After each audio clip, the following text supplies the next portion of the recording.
Circle geometry का बहुत important chapter है और नाइन्थ क्लास के सर्कल्स में आपने बहुत सारे नंबर ऑफ थ्योरम पढ़े थे। टेंथ क्लास में सर्कल के अंदर जो हमें पढ़ना है that is tangent to the circle. हालांकि जब भी हम किसी सर्कल की बात करते हैं, इस सर्कल में कोई भी स्ट्रेट लाइन नहीं होता है, बट इसमें एक स्ट्रेट लाइन बनाया जा सकता है। So what is tangent? we can say a line touches the circle at one point। एक ऐसा लाइन जो सर्कल को किसी एक पॉइंट पे टच करता हुआ जा रहा है, इस लाइन को ही हम टेंजेंट कहते हैं। यदि मैं इस बात को ऐसा डायग्रामेटिकली आपको बताता हूं तो देखो, मेरे पास एक सर्कल है, मान लो दिस इज अ सर्कल। ये मैंने यहां पे एक सर्कल बनाया और यहां पर अब मैं यदि एक लाइन बनाता हूं, एक ऐसा लाइन, एक ऐसा स्ट्रेट लाइन जो सर्कल के किसी एक पॉइंट पे टच करता हुआ जा रहा है। So this line is called tangent to the circle. इसी को हम कहते हैं टेंजेंट। तो this is called tangent to the circle. तो इसका मतलब एक सर्कल के ऊपर हम इनफाइनाइट टेंजेंट बना सकते हैं। we can make infinite number of tangents on the circle, क्योंकि सर्कल के सर्कमफरेंस पे इनफाइनाइट नंबर ऑफ पॉइंट है, तो जितने पॉइंट्स हैं उतने टैंजेंट्स बनाए जा सकते हैं। और टैंजेंट का ही दूसरा एक रूप है, उसको हम कहते हैं सीकेंट। यदि यही लाइन एक पॉइंट पे नहीं, दो पॉइंट पे इंटरसेक्ट करके चला जाता तो इस लाइन को हम कहते हैं सीकेंट ऑफ द सर्कल। जैसे यदि मैं इसको डायग्रामेटिकली रिप्रेजेंट करता हूं तो मान लो ये हमारे पास एक सर्कल है, ठीक है, दिस इज अ सर्कल। ये हमने एक सर्कल बनाया और यहां पर अब मैं यदि एक स्ट्रेट लाइन ऐसा बनाता हूं जो टच नहीं कर रहा है, इंटरसेक्ट करता हुआ जा रहा है। अब देख लो, this line intersecting the circle at two point, तो this is called the secant. इसको हम कहते हैं secant, secant of the circle. तो यहां पे दो चीजें हैं, tangent and secant. But basically इस पूरे चैप्टर में हमें टैंजेंट के बारे में ही बात करना है कि टैंजेंट कैसे बन सकता है, एक सर्कल में कितने टैंजेंट हो सकते हैं, दो सर्कल में कितना टैंजेंट बनाया जा सकता है। और इस चैप्टर में सिर्फ दो थ्योरम हम पढ़ने वाले हैं और उन दोनों थ्योरम के ऊपर जितने भी टाइप के एप्लीकेशन बेस्ड क्वेश्चन हो सकते हैं वो सब इस पूरे वीडियो में मैं आपको डिटेल में बताऊंगा। तो इस वीडियो को देखने के बाद सर्कल में कोई चैलेंज नहीं रह जाएगा, सर्कल बहुत आसान चैप्टर हो जाएगा। इसलिए आप वीडियो को पूरा देखिए और नोट्स जरूर बनाइए। जो भी मैं बात आपको बता रहा हूँ, वीडियो को पॉज करो, नोट डाउन जरूर करो, नोट्स बनाओ और सिमिलर टाइप के क्वेश्चन को प्रैक्टिस करो, ठीक है। अब यदि मैं टैंजेंट के बारे में थोड़ा और डिटेल में चलता हूं तो मैंने कहा we can make infinite number of tangent in a circle. But यदि मैं कहता हूं कि if we have two circle, how many tangent we can draw, how many tangent we can draw in two circle. दो circle में कितने tangents बनाए जा सकते हैं। तो ये डिपेंड करता है कि दो सर्कल का अरेंजमेंट कैसा है। यदि मैं दो सर्कल को ऐसा बनाता हूं, सुनिए, मैं आपके सामने डायग्राम रखता हूं। यदि मैं दो सर्कल को ऐसा बनाता हूं जिसमें कि एक सर्कल के अंदर दूसरा सर्कल है, दूसरा सर्कल देखना कहां बन रहा है, एक सर्कल के अंदर दूसरा सर्कल मैंने बनाया।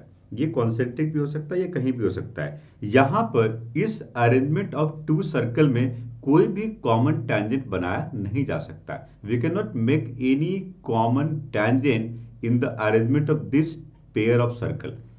बट यदि इस सर्कल को मैं ऐसा लेता, दूसरा डायग्राम आपके सामने मैं रखता हूं, यदि मैं सर्कल को ऐसा लेता हूं, ये देखो, ये हमारे पास एक सर्कल है और यहां पर एक मैं दूसरा सर्कल ऐसा लेता हूं जिसके अंदर तो है बट एक पॉइंट पे टच कर रहा है। जैसे ये मान लो मैंने एक दूसरा सर्कल लिया, तो दूसरा सर्कल और पहला सर्कल, ये दोनों सर्कल एक पॉइंट पे टच कर रहा है। तो यहां पर इस पेयर ऑफ सर्कल के अरेंजमेंट में हम एक कॉमन टैंजेंट बना सकते हैं, एक ऐसी लाइन बना सकते हैं जो दोनों सर्कल का कॉमन टैंजेंट है। और वो लाइन कुछ ऐसी बनेगी, ये देखो, ये मैंने लाइन बनाई, this is called the tangent.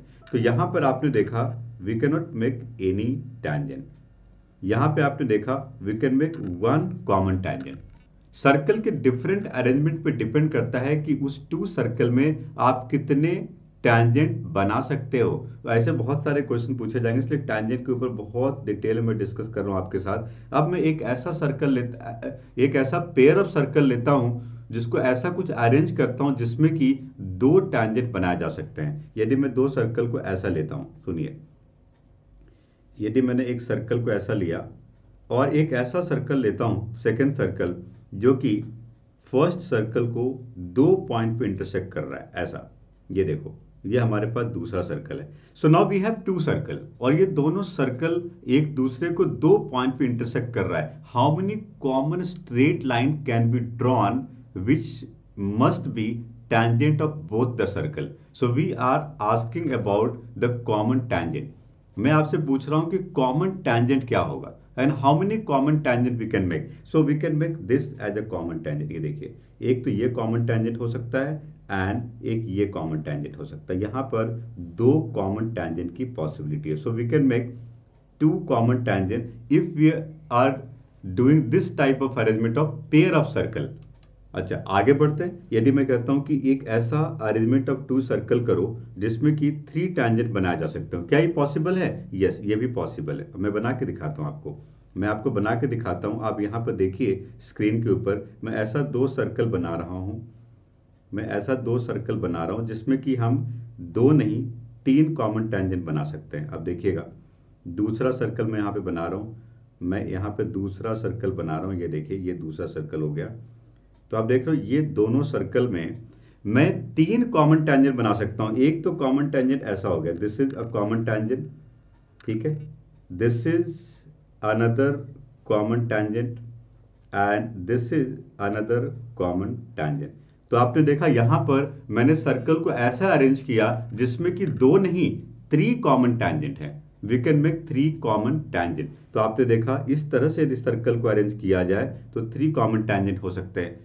क्या दो सर्कल का ऐसा भी अरेंजमेंट हो सकता है जिसमें चार कॉमन टैंजेंट हो? आ रहा है मजा? इंटरेस्टिंग है। अरे टू सर्कल की बात कर रहे हैं, मैं थ्री सर्कल के बारे में सोच सकता हूं। मैं टैंजेंट के बारे में बात कर रहा हूं, और टैंजेंट का डेफिनेशन क्लियर है। Tangent is a line which touches the circle at a point, and we are thinking about the common tangent in this case. Now अब मैं चाहता हूं कि दो सर्कल को ऐसा अरेंज किया जाए जिससे कि थ्री नहीं फोर कॉमन टैंजेंट ड्रॉ कर सकें। We can try this also. अब देखिए, मैं और एक बार दो सर्कल का अरेंजमेंट करता हूं, और ऐसा अरेंजमेंट करता हूं जिसमें कि थ्री नहीं फोर कॉमन टैंजेंट बना सकें। ट्राई करके देखते हैं। देखो, यदि मैं दो सर्कल को अलग अलग रखता हूं, दूर दूर, कोई इंटरसेक्टिंग नहीं, कोई टचिंग नहीं, ओके। सो यहां पर हम फोर कॉमन टैंजेंट बना सकते हैं। पहला कॉमन टैंजेंट आप देखना, आप स्केल से ड्रॉ करना है इसको। This is the first common tangent, this is the second common tangent, this can be, ये देखो, ये थोड़ा आप स्केल से करना, एग्जैक्ट मिलेगा आपको, and this can be the fourth common tangent. आपने देखा यहां पर हमने चार ऐसी लाइन बनाई जो दोनों सर्कल के ऊपर टैंजेंट है। These four lines are the tangent on both the circle, इसी को हम कहते हैं कॉमन टैंजेंट। तो आपने देखा यहां पर फोर कॉमन टैंजेंट हो गया, ठीक है जी। तो मैं टैंजेंट के बेसिक आइडिया के ऊपर बात कर रहा था। अब मैंने आपसे कहा था कि इस चैप्टर में हमारे पास दो थ्योरम है। We have two theorems in this chapter. तो उन दोनों थ्योरम को वन बाय वन लेते हैं। सबसे पहला theorem number one. Theorem number one को पढ़ के देखिए क्या लिखा हुआ है। थ्योरम नंबर वन में लिखा हुआ है कि prove that the tangent at any point of a circle is perpendicular to the radius through the point of contact. What does it means? Theorem बहुत इंपॉर्टेंट होता है। थ्योरम का प्रूफ भी आपके एग्जाम में आ सकता है। देखिए, यदि मैं यहाँ पर इसको डायग्रामेटिकली रिप्रेजेंट करता हूँ, if we are representing this concept, this statement diagrammatically, first we have to make a circle and we have to make a tangent on this circle. और मुझे इस सर्कल के ऊपर एक टैंजेंट बनाना है, ओके। तो मैं यहाँ पे एक टैंजेंट बना लेता हूँ, ठीक है। So we are making a tangent on this circle, okay. So this is a tangent, okay. अब क्वेश्चन ये है कि टैंजेंट का जो पॉइंट ऑफ कांटेक्ट है, पढ़िए क्वेश्चन को। Prove that the tangent at any point of a circle is perpendicular to the radius through the point of contact. तो आप देख रहे हो कि सेंटर से जो आप रेडियस ड्रॉ कर रहे हो वो टैंजेंट के ऊपर परपेंडिकुलर है। देखिए ये आपने ड्रॉ किया, ये आपके पास है रेडियस और ये आपके पास है एक्स वाई टैंजेंट और ये आपका पॉइंट ऑफ कांटेक्ट पी है। तो मैंने डायग्राम बना दिया, ठीक है जी। अब इस डायग्राम में हमें ये प्रूव करना है कि radius is perpendicular to the tangent. Radius is perpendicular to the tangent. Radius और टैंजेंट आपस में परपेंडिकुलर है। How can we say this? ये एक बहुत छोटा सा कॉन्सेप्ट है। इसको प्रूव करने के लिए आपको करना क्या है, देखिए इसको प्रूव करने के लिए सबसे पहले आप एक छोटा सा कॉन्सेप्ट यूज करोगे कि यदि हमारे पास एक लाइन है और एक हमारे पास पॉइंट है, इस पॉइंट से इस लाइन को यदि हम ज्वाइन करते हैं, मल्टीपल पॉइंट्स पे ज्वाइन करते हैं, तो जो सबसे छोटी लाइन होती है वो परपेंडिकुलर होती है। यदि एक लाइन और एक पॉइंट हो और उस लाइन से उस पॉइंट को आप ज्वाइन कर रहे हो, मल्टीपल पॉइंट पे ज्वाइन कर रहे हो, बहुत सारी लाइंस बना रहे हो, तो जो सबसे छोटी लाइन होगी वो परपेंडिकुलर होगी। इस कॉन्सेप्ट को यूज करके हमें इस थ्योरम को प्रूव करना है यहाँ पे, ठीक है। So we can use this concept to prove this theorem.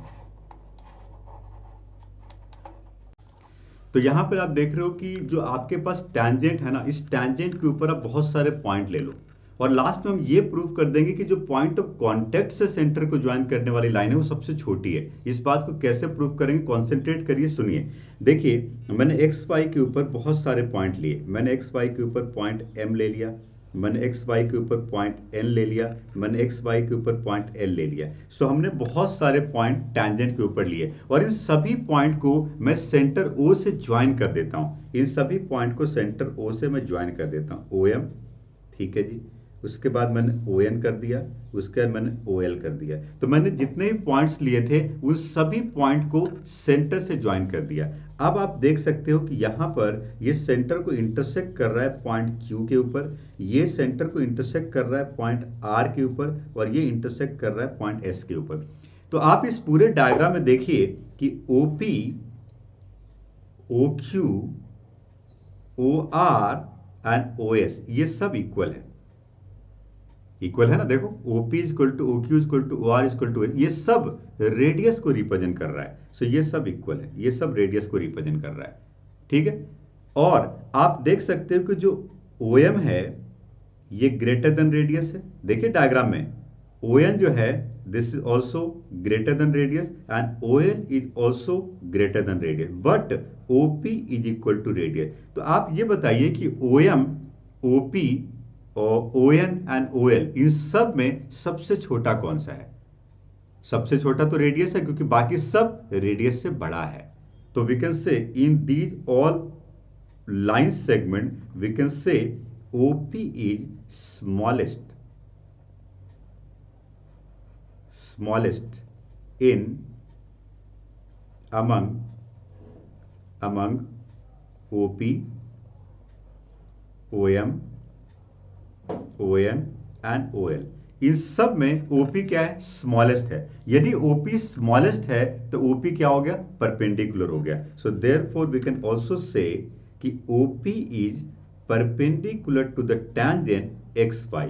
यही बात हमें प्रूव करनी थी। एंड इस थ्योरम को यदि मैं शॉर्टकट में कहना चाहूं तो मैं बस इतना कह सकता हूं कि radius is perpendicular to the tangent.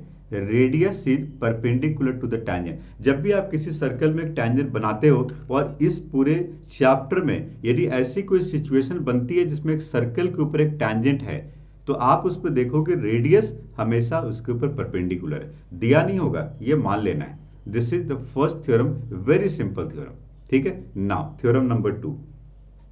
इस पूरे चैप्टर में सिर्फ 2 थ्योरम हमारे पास है। दूसरा थ्योरम देखिए, बहुत आसान सा है।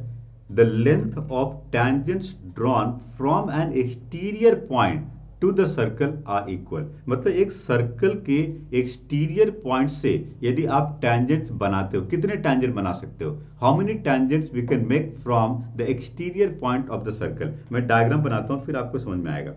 मेरे पास एक सर्कल है, let's see this is a circle. ये मैंने एक सर्कल बनाया, ठीक है, दिस इज अ सर्कल। और यहां पर हमने एक पॉइंट ऑफ कॉन्टेक्ट P ले लिया, एक एक्सटीरियर पॉइंट लिया। हमने एक एक्सटीरियर पॉइंट P लिया और इस एक्सटीरियर पॉइंट से इस सर्कल के ऊपर कितने टैंजेंट बना सकते हो? We can make 2 tangent. कितने टैंजेंट बना सकते हैं?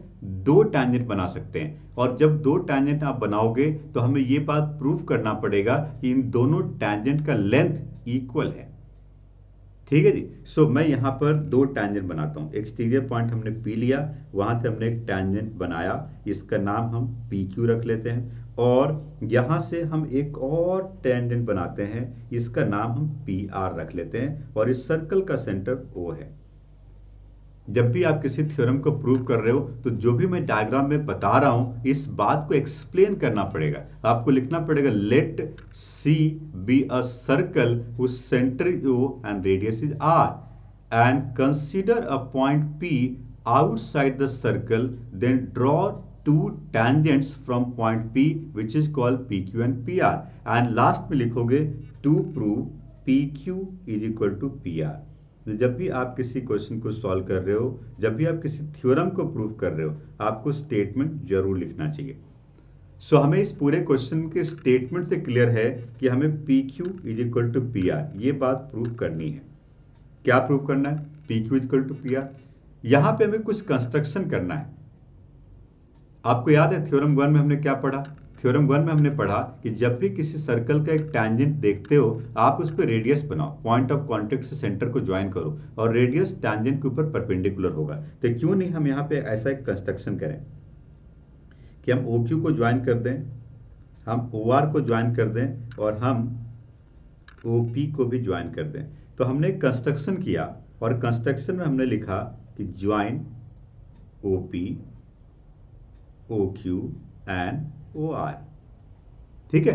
अब जब इनको ज्वाइन कर दिया, हमें P Q equal to P R करना है। हमने ट्राइंगल में पढ़ा था कि जब भी किसी 2 ट्राइंगल का एक लेंथ को इक्वल प्रूव करना है, हमें ट्राइंगल को कॉन्ग्रुएंट प्रूव करना पड़ेगा। सो क्यों नहीं हम इन दोनों ट्राइंगल को कॉन्ग्रुएंट प्रूव कर दें? क्या ये हो सकता है? ट्राई करो, देखो। इन दोनों ट्राइंगल में पहली बात O Q and O R, ये दोनों इक्वल है क्योंकि ये दोनों रेडियस है। दूसरी बात, ये जो आप देख रहे हो ओपी, ये कॉमन साइड है। एंड तीसरी बात, ये जो एंगल आप देख रहे हो ये 90 डिग्री है। कौन सा angle? Angle Q and angle R, ये दोनों 90 डिग्री। क्यों? क्योंकि हमने थ्योरम 1 में पढ़ा था radius is perpendicular to the tangent. अब मैं इस बात को डिटेल में यहां पे लिखता हूं।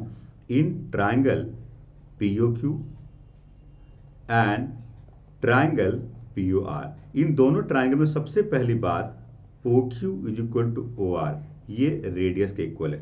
दूसरी बात O P is equal to O P, ये कॉमन है। एंड तीसरी बात angle P Q O is equal to angle P R O, ये दोनों एंगल 90 डिग्री के इक्वल है। तो आप कौन से थ्योरम से इसको कॉन्ग्रुएंट कर सकते हो? We can say right angle hypotenuse side, we can say by RHS congruency triangle POQ is congruent to triangle POR। Then अब चूंकि ये दोनों ट्राइंगल कॉन्ग्रुएंट हो गया, तो CPCT, what do mean by CPCT? CPCT हमने कॉन्ग्रुएंट ट्राइंगल में पढ़ा था, corresponding part of the congruent triangle are equal, so we can say by CPCT PQ is equal to PR। बहुत छोटा सा थ्योरम था, हमने पूरा थ्योरम को प्रूव कर दिया। तो ये तो मैंने आपको दोनों थ्योरम का प्रूफ बताया, थ्योरम 1 एंड थ्योरम 2, दोनों थ्योरम को हमने प्रूफ कर दिया। अब इन थ्योरम को अप्लाई कैसे करना है, इसके लिए मैं काफी डिफरेंट टाइप के एग्जांपल्स यहाँ पे लूंगा, और उन सारे एग्जांपल्स को हम सॉल्व करके देखेंगे। ठीक है। देखो, इस पूरे चैप्टर का एक कॉन्सेप्ट समझो। सबसे पहले जब भी आप किसी क्वेश्चन को पढ़ते हो, सबसे पहले you can think about theorem 1 and theorem 2, और उसके बाद जरूरत पड़ने पे आप प्रीवियस क्लासेस में ज्योमेट्री के जितने भी कॉन्सेप्ट पढ़े हो, लाइंस एंड एंगल्स, ट्राइंगल्स, उन कॉन्सेप्ट को भी यहाँ पे अप्लाई करना पड़ सकता है। ठीक है जी। तो आपको कोई भी कॉन्सेप्ट अप्लाई करना पड़ सकता है। यहाँ पे मैं आपको डिफरेंट एग्जांपल से बताता हूँ। सबसे पहला क्वेश्चन आप देखिए यहाँ पे है, if PA is equal to 20 centimetre, what is the perimeter of triangle PQR? ध्यान से देखिए, PA 20 सेंटीमीटर। ओके, तो सबसे पहले मैं देखता हूँ कि यहाँ पर इस सर्कल में क्या कोई एक्सटीरियर पॉइंट है। How many exterior point in the circle? जितने भी एक्सटीरियर पॉइंट है वहां से इक्वल हम 2 टैंजेंट को इक्वल, थ्योरम 2 अप्लाई कर लेते हैं, फिर सोचेंगे क्या करना है। पेरीमीटर तो बहुत दूर की बात है। सबसे पहले आप देखिए, कि इस सर्कल के बाहर एक पॉइंट P है, तो P से एक टेंजेंट PA बना और एक टेंजेंट PB बना, ये इक्वल होगा। बहुत अच्छी बात है। ओके, इस सर्कल के बाहर और कौन सा पॉइंट है? इस सर्कल के बाहर पॉइंट Q है, तो इसका मतलब Q से जो दो टेंजेंट बन रहा है QA एंड QC, ये दोनों भी इक्वल होगा। और तीसरा पॉइंट इस सर्कल के बाहर R है, इसका मतलब R से RB एंड RC भी इक्वल होगा। तो आप देख सकते हो कि point P, point Q and point R, ये तीन आउटसाइड पॉइंट थे जहां से दो टैंजेंट के लेंथ इक्वल है। ठीक है, अब ये हमने थ्योरम बना ली, ये हमने थ्योरम 2 से लिखा। अब आपको देखना है यहां पर कि हमें पेरीमीटर कैसे फाइंड करना है। तो मैं यहां पर सीधा पेरीमीटर पे आता हूं। मुझे फाइंड क्या करना है? पेरीमीटर। तो मैं लिखता हूं perimeter of triangle PQR। Perimeter of triangle PQR can be written as PQ plus QR and plus PR। ठीक है, डायग्राम को देखो। पेरीमीटर का मतलब क्या होता है? Sum of length of all the three side, तो PQ प्लस QR। अब डायग्राम को देखिए कि QR को मैं QC प्लस CR भी लिख सकता हूं। डायग्राम को देखिए आप, सी the diagram, we can split the QR into two parts, which is QC and CR। Now, what do you mean by QC? Equation 2 को देखो, and what do you mean by CR? Equation 3 को देखो। तो इसका मतलब from equation 2 QC can be written as QA, and from equation 3 CR can be written as RB। तो ये मैंने इक्वेशन 2 और इक्वेशन 3 से इसको स्प्लिट कर दिया। नाउ डायग्राम को देखो, what do you mean by PQ plus QA? देखो डायग्राम को, सी the diagram, what do mean by PQ plus QA? यदि मैं PQ और QO को ऐड कर देता हूं तो क्या बनता है? PA। और यदि मैं RB और PR को ऐड कर देता हूं तो क्या बनता है? PB बनता है। ये बन गया PA प्लस PB। डायग्राम को देखो, PA plus PB, and PA plus PB क्या हो गया? PA plus PA 2PA। क्यों? क्योंकि P और PB भी इक्वल था। सो ये बन गया 2PA, और PA का लेंथ कितना दिया हुआ है? 20 सेंटीमीटर दिया गया है। So we can say the final answer is called 40 centimetre. So this is called the perimeter of this triangle. देखो ये एक बहुत इंपॉर्टेंट क्वेश्चन है, और इस टाइप के क्वेश्चन प्रूफ दैट में भी पूछे जा सकते हैं। ठीक है, और इस टाइप के और भी बहुत सारे एग्जाम्पल मैं आपको लेके बताऊंगा। अगला क्वेश्चन देखिए, इसमें हमारे पास एक फिगर दिया हुआ है और एंगल्स की बात की गई। आप देखिए, in the given figure PA and PB are tangent to the circle if angle APO, जैसा कि डायग्राम में रिप्रेजेंट किया गया 30 degree, and find angle AOB। तो मैं सबसे पहले इस डायग्राम को कंप्लीट करता हूं। मैंने क्या कहा? अप्रोच को सीखो, क्वेश्चन के पीछे मत भागो, अप्रोच को सीखो। अप्रोच क्या है कि सर्कल के किसी भी क्वेश्चन में पहले थ्योरम 1 और थ्योरम 2 लग रहा है तो उसको रिप्रेजेंट करो, फिर देखते हैं कि आगे क्या करना है। जरूरत पड़ने पे हम ट्रायंगल्स के या लाइंस एंड एंगल्स के या क्वाड्रेटल के कॉन्सेप्ट को भी यूज कर सकते हैं। यहाँ पे देखिए, सबसे पहले इस डायग्राम में कंस्ट्रक्शन को कंप्लीट करो, और यहां पर आप क्या करो? O को A से ज्वाइन करो सबसे पहले, और O से B को ज्वाइन करो। क्यों ज्वाइन किया? क्योंकि थ्योरम 1 कहता है radius is perpendicular to the tangent. So we can say OA is perpendicular to AP and OB is perpendicular to PB। तो ये दोनों क्या हो गया? 90 डिग्री एंड 90 डिग्री। हमें कौन सा एंगल पता करना है? Angle AOB। एंगल AOB पता करना है। सबसे इंपॉर्टेंट बात, जैसा कि हमने प्रूफ ऑफ थ्योरम में आपको बताया थोड़ी देर पहले, कि ये दोनों ट्रायंगल कॉन्ग्रुएंट ट्रायंगल है। यदि ये दोनों कॉन्ग्रुएंट ट्रायंगल है, इसका मतलब एंगल AOP और एंगल BOP, ये दोनों एंगल इक्वल होगा। एक काम करते हैं, इन दोनों को x मान लेते हैं। ये बात आप लिखोगे, आप इस क्वेश्चन के सॉल्यूशन में ये बात को जरूर रिप्रेजेंट करोगे। आपको ऐसा लिखना पड़ेगा यहाँ पर कि ट्रायंगल, और ये बात आपको प्रूफ करनी पड़ेगी इसके सॉल्यूशन में कि triangle AOP congruent to triangle BOP है, और इसीलिए एंगल AOP और एंगल BOP इक्वल है। ये बात आपको पहले रिप्रेजेंट करनी पड़ेगी। अब आप एंगल सम प्रॉपर्टी से एंगल AOP मतलब x पता कर सकते हो, और x मिल गया तो 2x हमें पता करना था। So now we can apply the angle sum property, जिसके लिए हमने थ्योरम 1 भी यूज किया है। नाउ बहुत छोटा सा क्वेश्चन था। In triangle AOP we can say angle OAP, देखिए डायग्राम को, and plus angle APO and plus angle AOP is equal to क्या हो गया, 180 डिग्री हो गया। Now what is angle OAP, it is 90 degree, okay. And plus angle APO ये कितना है, क्वेश्चन में दिया गया है 30 डिग्री, एंड एंगल एओपी को हमने एक्स मान लिया था, this is called 180 degree. So we can say it is 120 degree and plus x is equal to 180 degree. So x can be written as 180 minus 120, which is called 60 degree. So we got the value of x. We got the value of x. Now see the diagram. See the diagram. क्या find करना है हमें, angle AOB find करना है। Diagram को देखो, angle AOB can be written as 2x and 2x का मतलब हो गया 2 multiply 60 degree, it becomes 120 degree. So final answer we can say 120 degree. तो ये एंगल्स के ऊपर देखो, एंगल्स के ऊपर कई टाइप के क्वेश्चन पूछे जाते हैं। कई बार जरूरत पड़ने पे हम ट्रिग्नोमेट्री भी अप्लाई कर सकते हैं। ये तो बहुत आसान क्वेश्चन था कि एंगल सम प्रॉपर्टी से हो गया, इसमें पाइथागोरस थ्योरम की जरूरत भी पड़ सकती थी किसी क्वेश्चन में, किसी क्वेश्चन में ट्रिग्नोमेट्री की भी जरूरत पड़ सकती है। आगे क्वेश्चन में आपको बताऊंगा, ठीक है। चलिए आगे बढ़ते हैं। देखो मैं जितने भी क्वेश्चन आपको बता रहा हूं, आप क्वेश्चन के पीछे मत भागो, उस क्वेश्चन में क्या कॉन्सेप्ट यूज कर रहे हैं उस कॉन्सेप्ट को देखिए, उसके बेसिस पे और भी जितने भी क्वेश्चन बचे हुए हैं वो जरूर आपसे सॉल्व हो जाएंगे। अगला क्वेश्चन देखिए, मैं इसका डायग्राम बनाता हूं। लिखा हुआ है A B and C D are two common tangent to two circle which touch each other at point C. Okay, मैंने दो सर्कल के डिफरेंट अरेंजमेंट आपको बताया। यहां पे दो सर्कल का एक ऐसा अरेंजमेंट करना है जिससे कि दोनों सर्कल एक पॉइंट पे टच कर रहा है। ओके, तो मैं दो सर्कल ऐसा बनाता हूं। हमें एक ऐसा दो सर्कल बनाना है जो कि दो पॉइंट पे एक पॉइंट पे टच कर रहा है। ओके, तो मैं एक सर्कल बनाया, एक और सर्कल बनाता हूं। We are making another circle, ये दूसरा सर्कल, दोनों सर्कल एक दूसरे को एक पॉइंट पे टच कर रहा है। ये देखो, ये हमने दो सर्कल बनाए, टच कर रहा है। अब क्वेश्चन के स्टेटमेंट को पढ़िए, ये दोनों एक दूसरे को पॉइंट सी पे टच कर रहा है।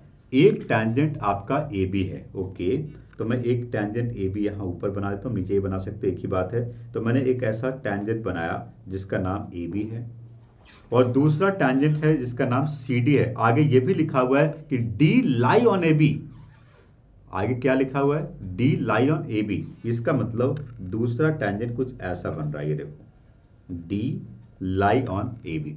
सो आप देख रहे हो, एक तो कॉमन टैंजेंट ए बी हो गया, दूसरा कॉमन टैंजेंट सी डी हो गया। अच्छी बात है।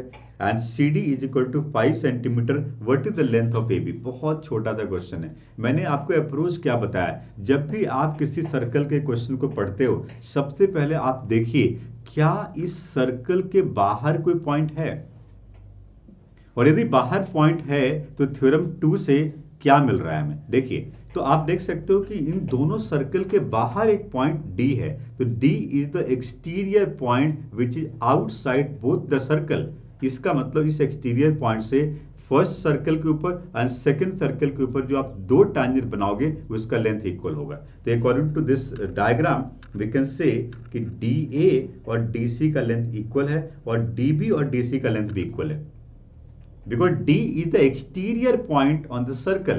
So मैं कह सकता हूं DA is equal to DC, और मैं ये भी कह सकता हूं कि DB is equal to DC कह सकता हूं। इन दोनों इक्वेशन हमने थ्योरम 2 लगाया। अब यदि आप इन दोनों इक्वेशन को ऐड कर देते हो, तो D A plus D B, देखिए डायग्राम को देखिए, D A plus D B हो गया, और राइट हैंड साइड में क्या बन गया, 2DC। मैंने ऐसा इसलिए किया क्योंकि मुझे D A plus D B A B ही पता करना है। See the diagram, what do you mean by D A plus D B. See the diagram, we can say it is A B. So A B can be written as 2 times of DC, and DC की value दी हुई है question में 5 centimetre. So finally AB can be written as 10 centimetre.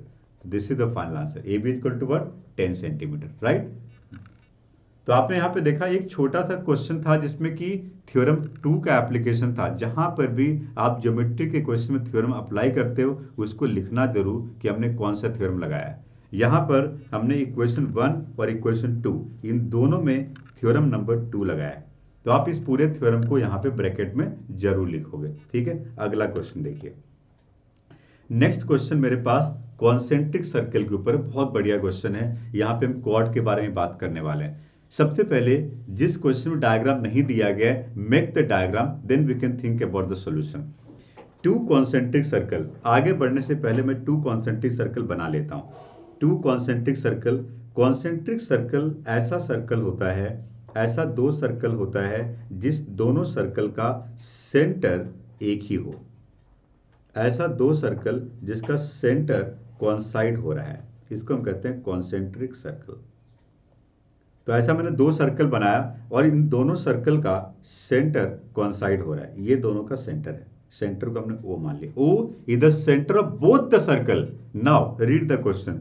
To concentric circle are radii 7 centimetre and R centimetre respectively in which R is greater than 7। मतलब छोटे circle का radius 7 है और बड़े सर्कल का रेडियस स्मॉल r है। Okay, A chord of larger circle of length 48 centimeter touches the smaller circle. Okay, so larger circle में मैं एक ऐसा chord बनाता हूं जो कि स्मॉलर सर्कल को एक पॉइंट पे टच कर रहा है। लार्जर सर्कल में एक ऐसा कॉर्ड बनाता हूं जो स्मॉलर सर्कल का टेंजेंट है। तो मैंने ये कॉर्ड बनाया और इसको मैं ए बी लिख देता हूं। इस कॉर्ड का total length A B 48 centimetre है। The length of the chord is 48 centimetre and touches the smaller circle. Find the value of r. अब इस रेडियस को कहाँ रिप्रेजेंट किया जाए? अब बिल्कुल क्लियर है डायग्राम से। आप यदि पॉइंट O से इस पॉइंट ऑफ कांटेक्ट को ज्वाइन करते हो, जिसको हम P मान लें, तो ये छोटे सर्कल का रेडियस हो जाता है जिसको हम 7 कह सकते हैं। और यदि आप पॉइंट O से A को या B को ज्वाइन करते हो तो ये बड़े सर्कल का रेडियस स्मॉल r हो जाता है कि नहीं? देख रहे हो? और मुझे स्मॉल r की ही वैल्यू पता करनी है। हमने सर्कल में पिछली क्लासेस में कॉन्सेप्ट पढ़ा है कि जब कभी आप किसी कॉर्ड पे एक परपेंडिकुलर ड्रॉ करते हो, ये कॉर्ड को बाइसेक्ट करता है। तो सबसे पहली बात, थ्योरम 1 से हम कह सकते हैं स्मॉलर सर्कल के ऊपर कि OP AB पे परपेंडिकुलर है। कह सकते हैं कि नहीं? थ्योरम 1 क्या कहता है? Radius is perpendicular to the tangent. यदि आप स्मॉलर सर्कल को देखो तो we can say OP is perpendicular to AB। And दूसरी बात, चूंकि सेंटर से आप कॉर्ड पे एक परपेंडिकुलर ड्रॉ कर रहे हो, इसलिए ये कॉर्ड को बाइसेक्ट करेगा। So we can also say P is the mid point of AB और AB 48 सेंटीमीटर था, तो इसका मतलब AP 24 और PB 24 सेंटीमीटर होगा। क्यों? Because perpendicular drawn from the centre to the chord bisect the chord. आपको ये थ्योरम लिखना पड़ेगा, perpendicular drawn from the centre to the chord bisect the chord. तो ये कॉर्ड को बाइसेक्ट कर दिया, इसलिए 24 सेंटीमीटर आ गया। अब हमें चूंकि स्मॉल r पता करना है, अब बिल्कुल क्लियर हो गया कि we can apply the Pythagoras theorem in this question because we have a right angle triangle. So now in this right angle triangle, in triangle AOP, यदि मैं राइट एंगल ट्रायंगल AOP को देखता हूं तो by Pythagoras theorem we can say hypotenuse square that is OA square is equal to AP square and plus OP square. Now अब इसमें क्या क्या लेंथ दिया हुआ है आप देखिए।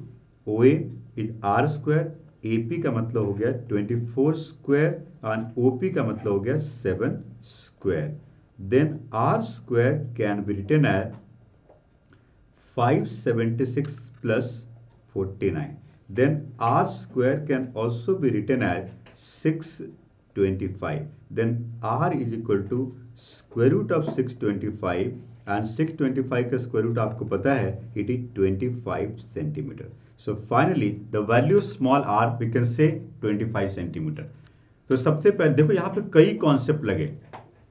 मैंने आपको क्या कहा था? कॉन्सेप्ट को सीखो। सबसे पहला कॉन्सेप्ट थ्योरम 1 लगा, उसके बाद कॉन्सेप्ट लगा the line drawn perpendicular drawn from the centre to the chord bisect the chord, और तीसरा कॉन्सेप्ट लगा पाइथागोरस थ्योरम, और हमने इस क्वेश्चन को कंप्लीट कर लिया। चलिए अगला क्वेश्चन देखते हैं।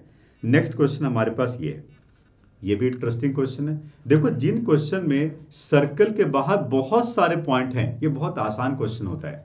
जहां पे सर्कल के बाहर बहुत सारे पॉइंट हैं, ये बहुत आसान है, क्योंकि सर्कल के बाहर जितने पॉइंट है वहां से दोनों टैंजेंट का लेंथ हमेशा इक्वल होगा।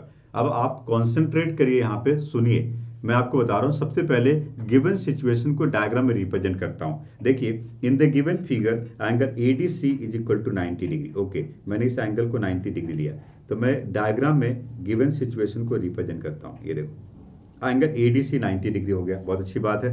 BC is equal to 38 centimetre. कहाँ है BC? यस, ये BC हो गया, this is 38 centimetre. We can say BC is equal to 38 centimetre. DC is equal to 28 centimetre. We can say DC can be written as 28 centimetre. मैंने diagram में इसको represent किया। And BP is equal to 25 centimetre. BP कितना हो गया? 25 centimetre हो गया। और मुझे क्या पता करना है? ये देखो BP 25 सेंटीमीटर है। मुझे रेडियस ऑफ द सर्कल पता करना है। रेडियस को छोड़ो, पहले जो सिचुएशन दिया हुआ है वहां से क्या मिल सकता है वो पता करते हैं, रेडियस बाद में सोचते हैं। ठीक है, सबसे पहले आप देख रहे हो कि B एक एक्सटीरियर पॉइंट है। डायग्राम को देखिए, B एक्सटीरियर पॉइंट है, तो B से BP एंड BQ इक्वल होगा। ओके, सो BP 25 है, तो BQ भी कितना हो गया? 25। So we got BQ is 25। Okay, and BC कितना है? 38। तो CQ कैन बी रिटन है 38 माइनस 25 विच इज कॉल्ड 13। तो CQ कितना हो गया? 13। डायग्राम को देखो, डायग्राम को देखो, CQ 13 है, तो CR कितना होगा? CQ एंड CR इक्वल है, ये भी 13 होगा। ओके, CD कितना है? 28। तो 28 माइनस 13 कितना हो गया? 15। और ये DR 15 है, तो DS भी क्या होगा? 15। बहुत अच्छी बात है, मुझे DR और DS मिला। तो जितने भी लेंथ हमें चाहिए थे सब फाइंड कर लिया हमने। Now we can think about the radius. Theorem 1 क्या कहता है? What is theorem 1? थ्योरम 1 कहता है कि यदि आप सेंटर से एक ऐसा रेडियस ड्रॉ करो जो टैंजेंट के पॉइंट ऑफ कांटेक्ट को ज्वाइन करता है, तो radius is perpendicular to the tangent होगा। इसका मतलब यहां से मैं OS और OR को ज्वाइन करता हूं। ये देखो, थ्योरम 1 कहता है कि ये 90 डिग्री और ये 90 डिग्री। यदि इस क्वाड्रिलेटरल का 3 एंगल 90 डिग्री है, एक तो 90 क्वेश्चन में दिया था और 2 थ्योरम 1 से 90 है, तो फोर्थ एंगल भी क्या होगा? By angle sum property we can say the fourth angle is also 90 degree. इसका मतलब फोर्थ एंगल भी 90 डिग्री हुआ। और आप देख रहे हो कि OR एंड OS रेडियस के इक्वल है। किसी भी ऐसे क्वाड्रिलेटरल में जहां पे चारों एंगल 90 डिग्री है, ऐसे सिर्फ 2 क्वाड्रिलेटरल पॉसिबल है, एक स्क्वायर और एक रेक्टेंगल। कौन सा ऐसा क्वाड्रिलेटरल होता है जिसके चारों एंगल 90 डिग्री है? 2 पॉसिबिलिटी है, either it can be square और it can be rectangle. Rectangle का अपोजिट साइड्स इक्वल होता है, बट यहाँ पे एडजेसेंट साइड्स भी इक्वल है। इसका मतलब डेफिनेटली अपोजिट साइड्स भी इक्वल होगा, और ये स्क्वायर है। So we can say in this quadrilateral DSOR, DSOR देखो, DSOR इस क्वाड्रिलेटरल में चूंकि चारों एंगल 90 डिग्री है और एडजेसेंट साइड्स भी इक्वल है, इसलिए वी कैन से, हम कह सकते हैं कि ये एक स्क्वायर को रिप्रेजेंट कर रहा है। So we can say DSOR एक स्क्वायर है। क्या है DSOR? DSOR एक स्क्वायर है।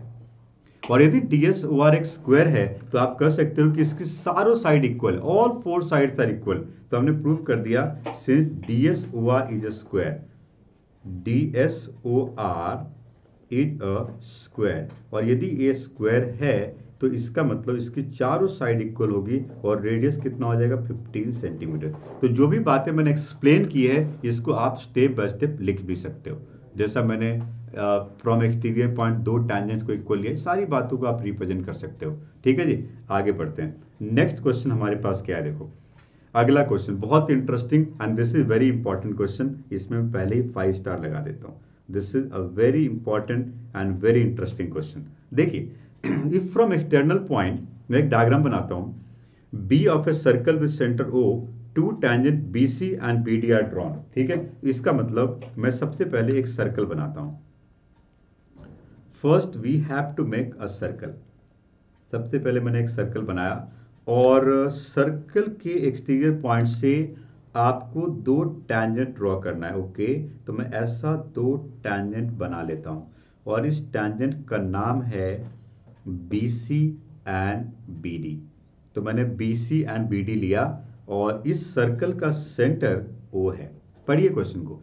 If from external point B of a circle with centre O two tangent BC and BD are drawn such that angle DBC is equal to 180 degree. Okay, तो angle DBC जो है ये 120 degree का angle है और हमें prove करना है BO equal to 2BC। Okay, तो BO को ज्वाइन करता हूं मैं, ये देखो मैं BO को ज्वाइन करता हूं। BO और BC का रिलेशन पता करना है तो मैं OC को भी ज्वाइन कर लेता हूं। ओके, मैंने एक और बात अभी पिछले क्वेश्चन में भी आपको बताई और हमने थ्योरम में भी प्रूव किया कि इस तरह का जब भी सिचुएशन बनता है तो ये दोनों ट्राइंगल जो आप देख रहे हो ये कॉन्ग्रुएंट ट्राइंगल है। So we can say these two triangles are congruent triangle. अब चूंकि ये दोनों कॉन्ग्रुएंट ट्राइंगल है, चूंकि ये दोनों कॉन्ग्रुएंट ट्राइंगल है, कैसा ट्राइंगल है? कॉन्ग्रुएंट ट्राइंगल है। तो वी कैन से ये जो 120 डिग्री का एंगल था ये 60 डिग्री एंड 60 डिग्री का एंगल बन जाएगा। और यहां पर आप देख रहे हो कि मुझे BO और BC का रिलेशन पता करना है। बहुत आसान क्वेश्चन है, यदि आप इसको ट्रिग्नोमेट्री से सॉल्व करते हो 2 लाइन में आंसर आएगा। अभी तक बिल्कुल क्लियर है? फिर से क्वेश्चन को पढ़ो, डायग्राम को देखो हमने कैसे रिप्रेजेंट किया है। अब मुझे ट्राइंगल BOC का एक एंगल 60 डिग्री मिल चुका है और मुझे OB एंड BC का रिलेशन पता करना है। 60 डिग्री का अपोजिट साइड परपेंडिकुलर होगा और राइट एंगल का अपोजिट साइड हाइपोटेन्यूस होगा। परपेंडिकुलर हाइपोटेन्यूस में कौन सा ट्रिग्नोमेट्रिक रेशियो लगता है? It is sine theta. तो यदि मैं ट्राइंगल BOC में साइन 60 डिग्री यूज करता हूं तो we can say it is perpendicular OC by hypotenuse OB। वो मुझे BC पता करना था ना, तो बेस लेते हैं, परपेंडिकुलर नहीं बेस। साइन छोड़ दो, कॉस लेते हैं क्योंकि मुझे BC चाहिए था। तो BC क्या है? बेस एंड OB क्या है? हाइपोटेन्यूस। ठीक है, तो मैं इसमें लेता हूं कॉस। तो यदि मैं कॉस 60 डिग्री यूज करता हूं तो it is base that is BC and by hypotenuse which is called BO। Cos 60 degree की वैल्यू है 1/2 is equal to BC and divided by BO। यदि मैं क्रॉस मल्टीप्लाई कर लेता हूं then BO can be written as 2 times of BC। Very interesting and very simple. यदि इस question को हम ज्योमेट्री से सोचते रहते तो बहुत टाइम लग जाता, हो सकता है सॉल्व हो भी जाता बट बहुत लंबी हो जाता। तो जब कोई ऐसा क्वेश्चन होता है जिसमें किसी ट्राइंगल का एक एंगल पता हो और साइड्स के बारे में बात करनी हो, in this situation always use trigonometry. और ऐसे क्वेश्चन में हमेशा आप ट्रिग्नोमेट्री अप्लाई किया करो। ठीक है जी, चलिए अगला क्वेश्चन देखते हैं। नेक्स्ट क्वेश्चन हमारे पास एक रोम्बस के बारे में, बहुत इंपॉर्टेंट क्वेश्चन सुनिए। OABC एक ऐसा रोम्बस है जिसकी 3 वर्टिसेस ABC सर्कल के ऊपर है और सेंटर O है। तो यदि मैं यहाँ पे एक ऐसा सर्कल बनाता हूँ जहाँ पर कि मुझे एक रोम्बस बनाना है, तो पहले मैं सर्कल बनाता हूँ। आप क्वेश्चन को पढ़िए, आप क्वेश्चन को बार बार पढ़िए और समझिए कि क्या लिखा हुआ है। ओके, यहाँ पे मैंने इसका एक सेंटर O मान लिया। अब मैं इसके रोम्बस को कैसा बनाऊं? एक रोम्बस मुझे बनाना है, we have to make. Okay, तो मैं ऐसा कर लेता हूँ, इसको ऐसा ले जाता हूँ, ऐसा ले जाता हूँ। ठीक है, बन रहा है। तो ये एक रोम्बस बना, ये एक रोम्बस बना और इसमें आप देख रहे हो A, B and C circle के ऊपर और O centre of the circle है। ठीक है, देखो यदि आपको रोम्बस की प्रॉपर्टीज पता है ना तो ये बहुत आसान क्वेश्चन है। यहां पर हम रोम्बस की प्रॉपर्टी के बारे में बात करने वाले हैं। ठीक है, पढ़िए क्वेश्चन को। OABC is a rhombus which 3 vertices A, B and C lie on the circle with center O. If the radius of the circle is 10 centimetre, इसका मतलब आपके डायग्राम के अकॉर्डिंग OA 10 सेंटीमीटर है, OC 10 सेंटीमीटर एंड OB भी 10 centimetre. बहुत अच्छी बात है क्योंकि ये तीनों रेडियस को रिप्रेजेंट कर रहे हैं। We have to find the area of the rhombus. अब आपको पता चल होना चाहिए कि what to mean by the area and how to find the area of the rhombus. हम रोम्बस का एरिया कैसे पता करते हैं, ये बात आपको पता होना चाहिए। सो हमने पढ़ा था area of the rhombus is half multiply product of diagonal. यदि आपको दोनों डायगनल पता चल जाए तो उसके प्रोडक्ट को हाफ से मल्टीप्लाई करो, that is called the area of the rhombus. So यहां पर मुझे दोनों डायगोनल का लेंथ पता करना पड़ेगा। एक डायगोनल ओबी हमें पता है, दूसरा डायगोनल मैं ड्रॉ करता हूं एसी। रोम्बस की प्रॉपर्टी कहती है कि diagonal of a rhombus bisect at right angle. Okay, तो इसका मतलब एक बात तो ये हो गया कि ये बाइसेक्ट हो रहा है, एंड दूसरी बात ये हो गया कि ये 90 डिग्री पे है, और ये 10 सेंटीमीटर था तो ये 5 और 5 हो गया। बहुत इंटरेस्टिंग। मैं इस पॉइंट ऑफ कांटेक्ट को पी मान लेता हूं। अब मुझे यदि किसी तरह से एपी पता चल जाए तो एपी का डबल एसी पता चल जाएगा। मुझे दोनों डायगोनल का लेंथ पता करना है, और इसको पता करने के लिए मुझे किसी एक ट्रायंगल में पाइथागोरस लगाना पड़ेगा, क्योंकि ये ट्रायंगल राइट एंगल ट्रायंगल है। आप यहां पे ये बात जरूर लिखोगे, since we know that diagonals of a rhombus bisect at right angle. Diagonals of a rhombus bisect at right angle. समझ रहे बात को? रोम्बस का डायगोनल एक दूसरे को 90 डिग्री पे बाइसेक्ट करता है। इसलिए अब मैं यदि ट्रायंगल एओपी को देखता हूं, ट्रायंगल एओपी को देखो। ट्रायंगल एओपी में आप देख सकते हो एंगल पी यदि 90 डिग्री है, so O is called hypotenuse. Right angle के अपोजिट साइड को हाइपोटेनस कहा जाता है। Hypotenuse square is equal to perpendicular square plus base square. Then OA can be written as 10 square is equal to OP can be written as 5 square and plus AP square। तो ये बन गया 100 is equal to 25 and plus AP square। तो 100 और minus 25 कितना हो गया? 75 is equal to AP square। Then AP can be written as root 75 and which is equal to 5 root 3 centimetre. ठीक है जी, तो ये बन गया 5 root 3 centimetre. So AP can be written as 5 root 3 centimetre, right.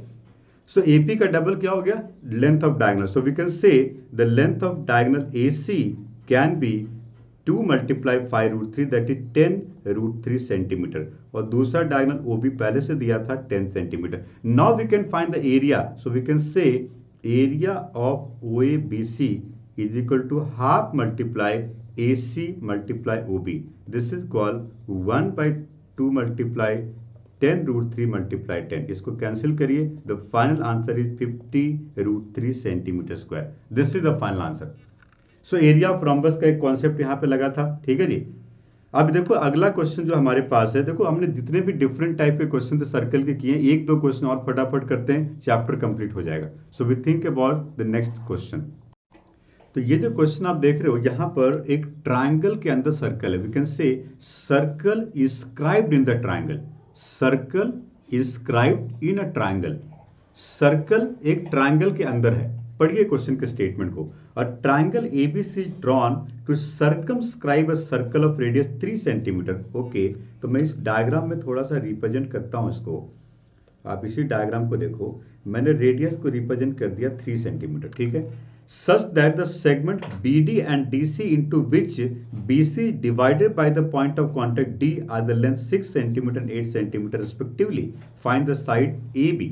बहुत बढ़िया क्वेश्चन है, और इसमें जो मैं कॉन्सेप्ट यूज करने वाला हूं, इस कॉन्सेप्ट को आप आगे एरिया रिलेटेड टू सर्कल में भी यूज कर सकते हो। ये बहुत इंपॉर्टेंट कॉन्सेप्ट, और यहाँ पर मैं एरिया का कॉन्सेप्ट यूज करने वाला हूँ, क्योंकि मुझे ये भी पता करना है। मैंने कहा था कि किसी भी क्वेश्चन में यदि आप सर्कल को देखते हो और सर्कल के बाहर कोई पॉइंट है, तो पहले टैंजेंट थ्योरम 2 से देखो, थ्योरम 2 से कि कहाँ पे कौन सा टैंजेंट इक्वल है। देखते हैं, पॉइंट बी से BD और BF इक्वल है, तो ये भी 6 सेंटीमीटर हो जाएगा। ओके, पॉइंट सी से CD एंड C इक्वल है, ये भी 8 सेंटीमीटर हो जाएगा। पॉइंट A से AF एंड AE इक्वल है, इसको मैं x centimetre and x centimetre मान लेता हूँ। पॉइंट A से AE एंड AF दोनों कितना हो गया? x सेंटीमीटर हो गया।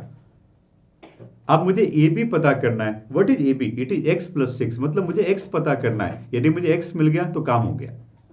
और एक्स फाइंड करना इतना आसान नहीं है, थोड़ा सा कॉम्प्लिकेटेड है। एक ट्रिक मैं बता रहा हूँ, ट्रिकी क्वेश्चन है ये।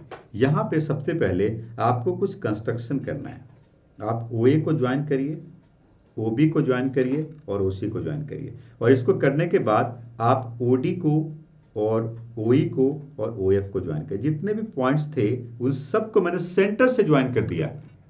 अब आप देख रहे हो आपके पास जो ट्रायंगल ABC था वो कई ट्रायंगल्स में डिवाइड हो गया। अब मैं यहाँ पे एक एरिया का कॉन्सेप्ट लिखता हूँ, आप देखना, आप डायग्राम को देखो और मैं लिख रहा हूँ, मैं जो लिख रहा हूँ इसको डायग्राम में देखना। Area of triangle ABC is equal to, आप डायग्राम में देखिए, area of triangle AOB, diagram में देखिए, plus area of triangle BOC and plus area of triangle AOC।